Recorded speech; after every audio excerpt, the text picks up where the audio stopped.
So I was talking with someone in the Articulate community forums about how to simulate a pop-up box in an Articulate Presenter project or in a PowerPoint presentation.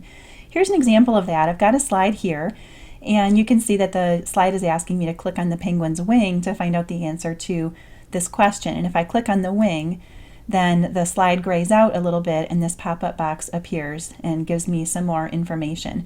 This is actually done with a couple of separate slides. You just have to think of your slides as layers in one interaction rather than separate slides in a presentation. So let's switch over to PowerPoint and I'll show you how this is done. Okay, so here's that first slide, and you can design yours to look however you want, but in this example you can see I've got an image and I've got this text box right over here. And now that I've got this slide set up for my intro, I need to set up my pop-up slide. So basically, the pop-up slide is an exact duplicate of the original with a few additions. So let's come over here to the thumbnail, and we're going to right-click the thumbnail and choose Duplicate Slide. That makes an exact copy. And from here, I'm going to use the Insert tab and use the Shapes drop-down to select the rectangle shape. And I'm going to draw a rectangle over top of my entire slide. This is going to make that grayed out effect. Right now it's blue. I don't want it to be blue, so I'm going to right click and choose Format Shape. And here I'm going to use the Colors drop down to select black, and then I'm going to use this transparency slider to make it about 45–46% and then click Close. So that looks about right. Okay, next I need to draw the pop-up box. I'm going to use the Insert tab again and use the Shapes drop down.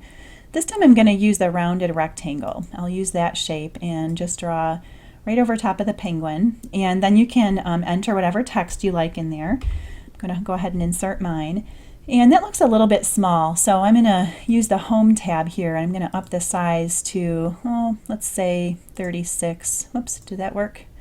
I don't think it did, so we'll try it again. There we go. Now it's 36. And you can also do some editing to the look of that box too. For example, I'll just click the Format tab. I'll apply one of these shape styles, and I'm going to brighten it up a little bit. I like this brighter blue a little bit better. Now from here, another thing that you might want to do is apply an entrance animation so that the pop-up appears to kind of fade in or pop up off of the slide. So I'm going to click my Animations tab, choose Custom Animation, and over here I can do all of my animations effects. I'm going to choose Add Effect, and for my entrance effect I'm going to choose, in my case I like Faded Zoom. I think that looks pretty nice. Then I also want to change the start to with previous instead of on click. This will make the animation happen as soon as the user arrives at this slide. Okay, so that's it for the pop-up slide. Now I need to go back to my initial slide, and I'm going to apply a hyperlink over top of the penguin's wing because that's the area that the user needs to click. So I'll use the Insert tab and the Shapes drop down, and I'm going to select the rectangle and draw a rectangle right over the penguin's wing. Now I don't want it to be blue, I want it to be transparent, so I'm going to right click, choose Format Shape, and here I'm going to up the transparency all the way to 100% so that it's invisible.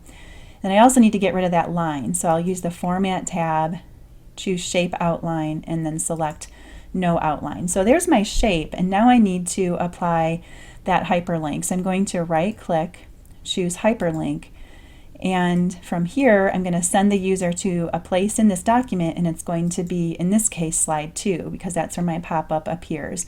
And then I'll just click OK.